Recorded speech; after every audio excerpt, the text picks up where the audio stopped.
Hey, welcome to another episode of Tuesday Night Beer School, starring me, Chad's Beer Reviews. So we are talking about 13B British Brown Ale. Overall impression, a malty, caramelly brown British ale without the roasted flavors of a porter. Balanced and flavorful, but usually a little stronger than most average UK beers. Comments, a wide-ranging category with different interpretations possible, ranging from lighter color to hoppy to deeper, darker, and caramel focused. However, none of the versions have strongly roasted flavors. A stronger double brown ale was more popular in the past, but is very hard to find now. While London brown ales are marketed using the name brown ale, we list those as a different judging style due to the significant difference in balance, especially sweetness and alcohol strength. This doesn't necessarily mean they aren't in the same family, though. History. Brown ale has a long history in Great Britain, although different products use that name at various times. Modern brown ale is a 20th century creation. It is not the same as historical products with the same name. A wide range of gravities were brewed, but modern brown ales are generally of the stronger, by your current UK standards, interpretation. This style is based on the modern, stronger British brown ales and not historical versions of the sweeter London brown ale described in the historical beer category, predominantly, but not exclusively, a bottled product currently. Characteristic ingredients, British mild ale or pale ale malt base with caramel malts. May also have small amounts, darker malts, for example, chocolate, to provide color and the nutty character. English hop varieties are most authentic. Style comparison, more malty balanced than British bitters with more malt flavors from darker grains. Stronger than a dark mild, less roast than an English porter, stronger and much less sweet than the London brown ale. And we got our vitals.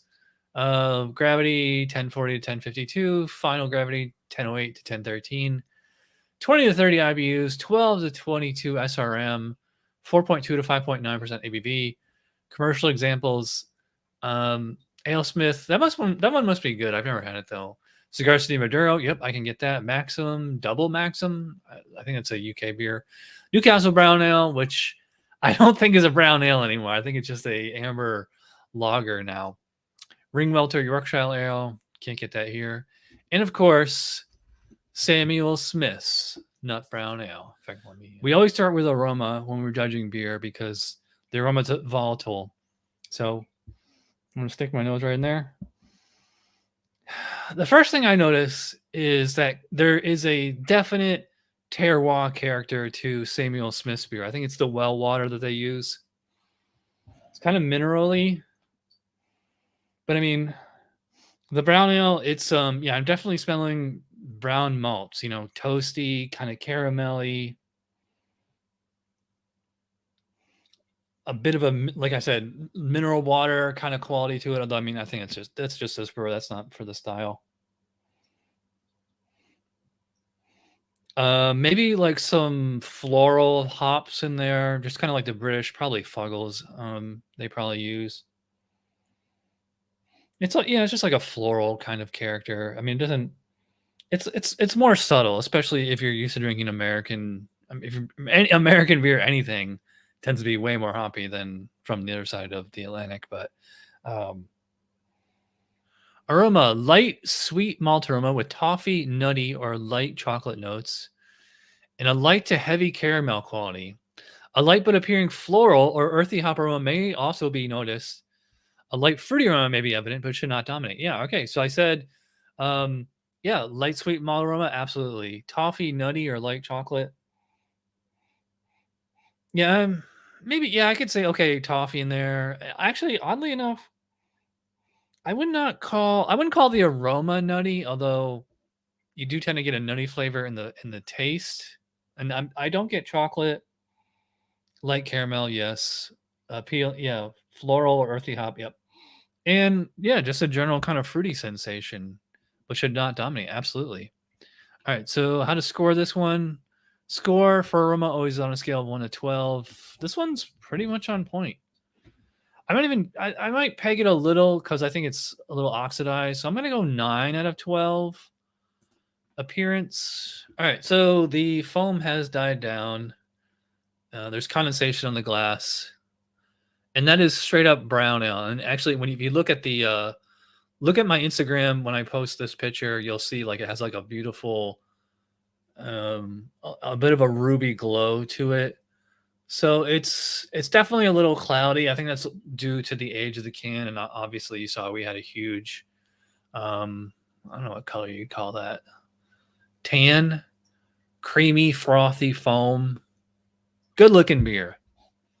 Appearance: dark amber to dark reddish brown color, clear, low to moderate off-white to light tan head. That's interesting because they say it should be clear and low to moderate off-white. Well, I wonder if I should penalize it because it says clear, and I would say this is slightly cloudy. Low to moderate off-white head, and you can see this had a huge head. Although I'm going to chalk that up to the shape of the glass.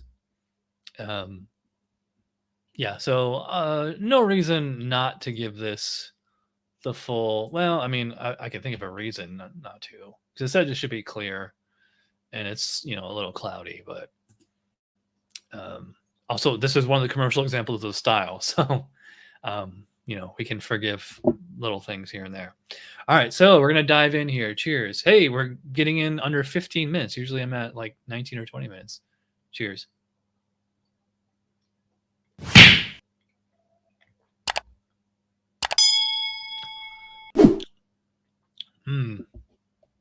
I haven't had this beer in a while. I remember the first time I had it just blew my mind. It's still really tasty now. I would love to try this on tap sometime. So the first thing that hits me is like the well water, then the malts, toasty, caramelly, definitely caramel toffee. It's like a Snickers bar, well, Snickers is chocolate, caramel, and nuts. This one is kind of, maybe you could say it's more Toblerone because it's like toffee and caramel. And then the toastiness from the malt does kind of, imply like a slight kind of nutty sensation. That's why they call this nut brown ale. And actually, there's a lot of other beers called nut brown ale. There's no nuts in the beer. They just call it nut brown ale because it has like a nutty quality, or like a chestnut color also. Like this color, yeah, beautiful chestnut color. Yeah, so to me, this is big caramel and toffee, sweet, but not cloying. And it's nice because like all this flavor here, unlike a pastry stout, and it's funny, I'm just editing a pastry stout video that I did a couple years ago, where the brewers, they make the beer and they just dump confectionary syrups in there, extract, like marshmallow and all that stuff. This is just all natural from the malt. Maybe you could say some milk chocolate, but it's like way in the background. To me, it's more caramel and toffee. Sweet, but really far from cloying. It's not quite decadent the way like, a 10%, imperial stout would be. The hops are in there too. I'm definitely picking up, little floral, little earthy kind of flavor, mild bitterness. Enough that enough for balance for sure. Finish is definitely on the malty side, but it's, again, like I said, it's not cloying. It's I wouldn't say it's an even finish, but yeah, definitely more on the malty end. Without, like, to me, it seems to be pretty well attenuated as well. Now, well attenuated means that the yeast ate up most of the available sugars. An under attenuated beer is when the yeast doesn't, and so we just left with all this residual sugar that the yeast could have ate. And so it's like a high attenuated beer would be like quite dry, and a low attenuated beer would be not so much sweet, but just like malty. How should it taste? Specs. Flavor: gentle to moderate malt sweetness. Okay, yeah, so I'd say moderate. With a light to heavy caramel character. Yep. I wouldn't go as far as say heavy, but definitely fairly strong. And a medium to dry finish. Okay, yeah, medium meaning like not dry, not sweet, just right there in the middle. Although it can finish on the dry side. Malt may also have a nutty toasted, biscuity, toffee, or light chocolate character. See, I don't really like the wording of that because it's saying you can have a and then 1, 2, 3, 4, 5. There's 5 adjectives there. So can it have one of these 5? Or does it have to have all 5? It's just kind of a poorly worded sentence. But yeah, I would agree. It little nusty, a little nutty, a little toasty, biscuit eaten. See, I don't know if by biscuits they mean like cookies or if they mean like American biscuits, Toffee, definitely. Light chocolate, yeah, a little. Medium to medium low bitterness. Yeah, I agree. And it is not exactly Dogfish Head Indian brown ale. It's just enough hops for balance. Malt hop balance ranges from even to malt focused. That's exactly what I said. Definitely on the balance, it finishes, on the malty end, but far from cloying. Low floral or earthy hop flavor is optional. Exactly. Low to moderate fruity ester is optional. I mentioned fruity on the aroma.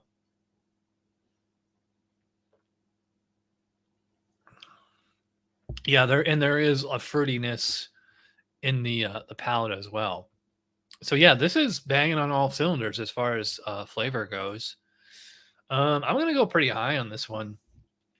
I think I'm gonna go 18. I mean, it's pretty much right there, right? All right, get back to me. All right, so mouthfeel. How does it actually feel in the mouth? I probably thought about a medium body, medium to maybe moderately low carbonation. It's a very creamy, smooth texture. It's real soft on the tongue, real easy going down. There is a lingering aftertaste, but it's it's kind of like a malty aftertaste, but it's not especially sweet. You eat like chocolate cake or something, and just like the sugar lingers on your tongue. It's not the same thing here. Actually, I think it's like the fruity esters that kind of linger. Yeah, so I'd probably say about medium, maybe even medium light body, and then medium light carbonation. Great drinkability on this one. It's only 5% ABV. It's quite sessionable. I could definitely see myself throwing back a few of these. All right, medium light to medium body. That's exactly what I said. Medium to medium high carbonation. So they're saying medium high carbonation. I mean, I guess I think I said medium carbonation or even medium low. Although I think because, you saw that huge foam when I poured it, but that probably knocked a lot of the gas out of it, which would definitely lower the carbonation, or at least the perceived carbonation. So yeah, I could meet them at medium. I don't think the style needs to be medium high. Usually lower carbonation is going to give you like a smoother, creamy texture. In fact, I think that this would be great on nitro. I would love to see that variation. All right, so how are we going to score this one? I will go 5 on mouthfeel. It's not exactly what they said, but it's pretty darn close. Overall impression, it's been almost right there for everything. So I'm going to go 9 out of 10.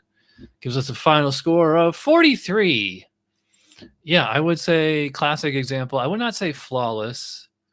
It's pretty close to wonderful, but it's really good. Yeah, so actually, let me scoot this over here. 43 would be an excellent beer. Exemplifies style well, requires minor fine tuning. Yeah, like I said, this can is 8 months old, so I think it is a little oxidized, maybe a little heat damage or something, but otherwise, it's right there for the specs. It's drinking easy. It's tasting really good for the most part. And it just exemplifies the English brown ale style so well. But I think Samuel Smith's, like pretty much everything they do exemplifies, is one of the pinnacle, if not the pinnacle of the style, Well, might as well finish this last couple ounces here. If you watch all the way in, you are awesome. Have a good night, and I will see you guys next Tuesday. All right, bye.